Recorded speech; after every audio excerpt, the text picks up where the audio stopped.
What's up dudes, bienvenue dans ce nouveau vlog. C'est un vlog de carême. Le carême a commencé mercredi et j'ai décidé pendant le carême de quitter Instagram.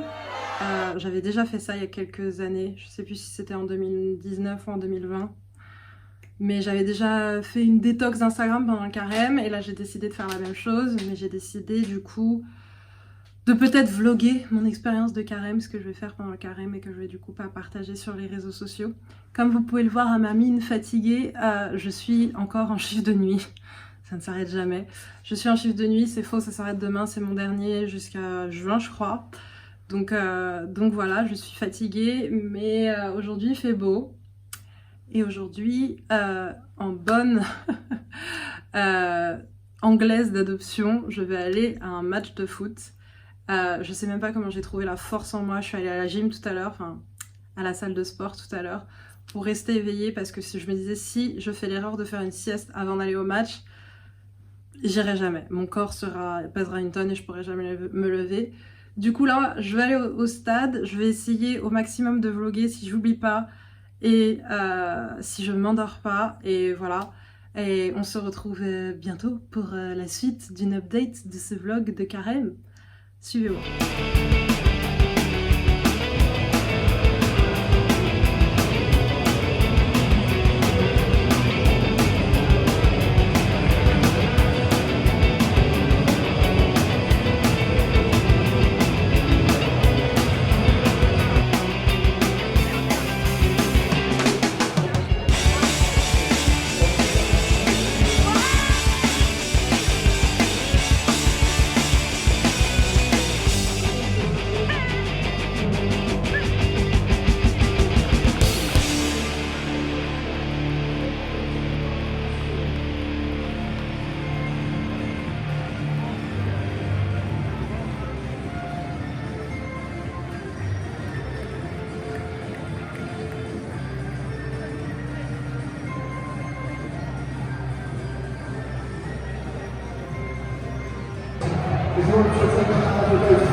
Absolument magnifique. Ça c'est du Maple Syrup de chez comment elle s'appelle? Cheryl Blossom. Thank you. Comment elle fait pitié ma gaufre.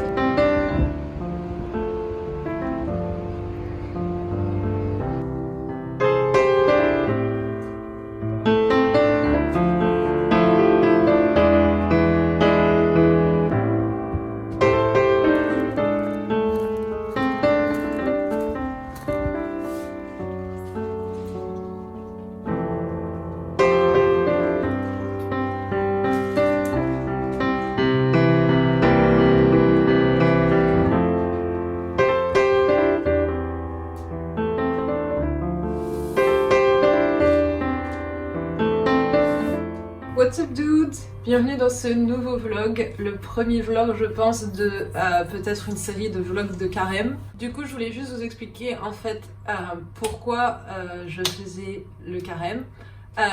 Déjà parce que je suis chrétienne et la décision que j'ai prise en fait pendant ce carême cette année, comme je vous l'ai expliqué un peu plus tôt, c'est que je passe énormément de temps sur Instagram, c'est une de mes plateformes de réseaux sociaux préférés. Je passe énormément de temps sur Instagram et du coup je pense que le temps que je passe sur Instagram pourrait être utile à d'autres choses, notamment principalement à travailler sur ma foi et aussi à faire des choses que je dis dans la vie de tous les jours que j'ai pas le temps de faire, alors qu'en fait c'est pas vrai, c'est juste que une fois que tu ouvres ton téléphone, t'es complètement, ça aspire ton âme et tu regardes l'heure 5 heures plus tard et tu te rends compte que tu viens de passer 5 heures sur Instagram. Je pense pas qu'Instagram ce soit la chose qui me distrait le plus. Je pense clairement que je passe un temps assez affligeant à regarder des films et des séries. Je suis une cinéphile, je sais pas le mot qu'il faudrait utiliser, mais vraiment je suis une grosse cinéphile. Et je pense pas que je sois en mesure de résoudre cette problématique pendant le carême, et du moins à m'y tenir et à faire une détox de films et de séries pendant le carême. Même si là, j'avoue qu'avec mes chiffres de nuit, du coup, la semaine dernière, j'ai regardé, je crois, que 2 films, dont un qui était assez moyen. Mais donc voilà, j'ai pris la décision pendant ce carême de faire du coup un jeûne, une détox pour les gens qui sont pas croyants, d'Instagram. Je vais rester sur Twitter, mais c'est pareil, je vais essayer de réduire aussi ma consommation de Twitter, surtout qu'en ce moment, Twitter c'est pas folichon avec tout ce qui se passe dans le monde, donc ça aussi en fait c'est une des raisons pour laquelle j'ai quitté Instagram, c'est parce que ça me rendait très anxieuse, du fait que sur Instagram il faut toujours un peu donner un peu ses two cents comme on dit ici, donner un peu son opinion sur tout ce qui se passe dans la société, et qu'avec tout ce qui se passe dans le monde, je me sentais un peu overwhelmed, je sais pas comment on dit en français, un peu submergée par tout ce qui se passait, et Twitter c'est un peu pareil en ce moment. Mais la pression en plus qu'il y a avec Instagram, c'est que le monde est littéralement en train de s'écrouler autour de nous, mais on fait tous les kikoulol en mode ouais ma vie elle est trop bien, enfin clairement... moi ma vie elle est pas bien, je suis en train clairement de passer une des pires... les 12 derniers mois sont les pires 12 derniers mois que j'ai vécu depuis 2018 et que j'ai vécu un peu de toute ma vie, 2019 d'ailleurs.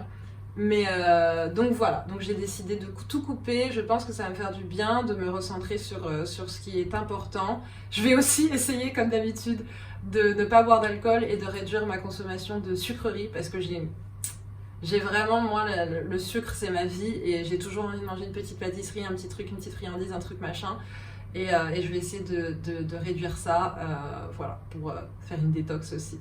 Mais voilà, je vais essayer de beaucoup lire, d'aller me promener, de m'aérer. J'ai pas mal de soucis en ce moment, donc j'espère que ça va me faire du bien de travailler sur ça. Et voilà. Pour celles et ceux qui avaient peut-être regardé ma série de vidéos, des 29 vidéos avant mes 29 ans, déjà, ça y est, l'heure tourne, je vais bientôt avoir 30 ans. À la fin du carême, il restera plus qu'une semaine avant que j'ai 30 ans, et je commence pas à paniquer, mais bon, l'horloge tourne. Dans la dernière vidéo de la série, je me fixais des objectifs pour l'année de ma trentaine. Que j'ai à peu près tenu. Le premier objectif c'est de déménager, je vous en parlerai dans une autre vidéo, mais j'ai déménagé. Je crois qu'il y avait un autre objectif, c'était de prendre soin de ma santé mentale. C'est fait, je pense qu'à l'heure qu'il est, j'ai déboursé quasiment 500 €, peut-être même plus, de factures de psy, mais ça m'aide beaucoup. Une des choses sur lesquelles il faut absolument que je travaille, c'est arrêter... Comment dire, avec ma psy, on essaie de travailler sur le fait qu'il faut que j'arrive à me fixer des limites, en fait, que j'arrive à dire non aux gens, parce que j'ai tendance à beaucoup aider les gens. C'est un de mes love language, comme on dit ici, c'est une des façons que j'ai de démontrer mon amour pour les gens, c'est de les aider, c'est voilà, de les écouter, de leur donner des conseils, tout ça.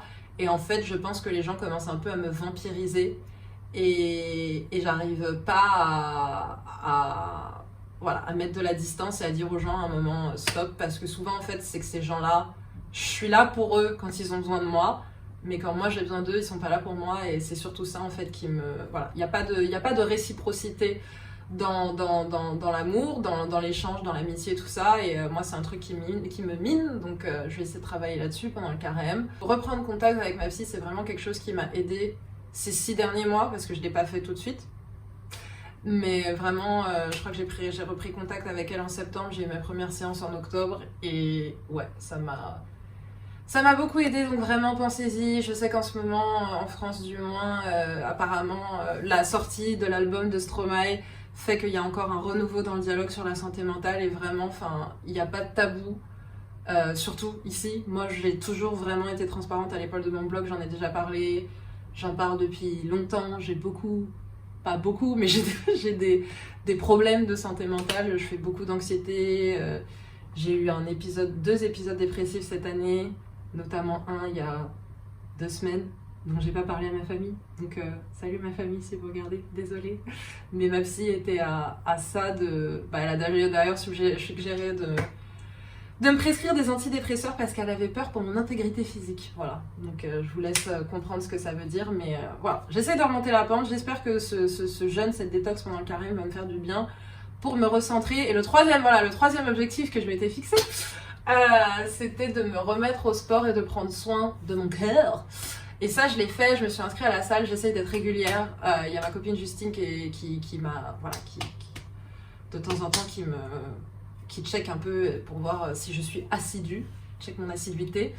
Et voilà, j'ai pris rendez-vous chez le docteur pour essayer de enfin résoudre mes problèmes de dos. Ça aussi, ça va me coûter à peu près 500 balles. Mais voilà, je vais avoir des séances de physio, des séances d'ostéo, de l'acupuncture. J'ai déjà eu 3 massages en profondeur qui m'ont enlevé énormément de nœuds dans le dos. J'arrive maintenant à m'étirer. Genre vraiment à la salle, je fais des trucs de flexibilité que toute ma vie j'ai pas réussi à faire, donc je vois déjà le progrès en quelques séances. Donc je vais essayer de m'accrocher. J'ai plus mal au genou. Avant, quand je courais, j'avais mal au genou. Est-ce que je suis en train de inverser les effets de la vieillesse? Peut-être. Mais voilà, je vous laisse parce que je vais aller manger des choux de Bruxelles. Oui, je mange des choux de Bruxelles. D'ailleurs, j'ai pas oublié. J'espère vraiment que pendant le carême, je vais pouvoir, vu qu'il n'y aura plus Instagram pour me distraire, je vais pouvoir me concentrer sur toutes les vidéos que je dis que je vais sortir depuis et que je n'ai pas sorties. Notamment, du coup, la deuxième vidéo sur pourquoi je suis devenue végétarienne.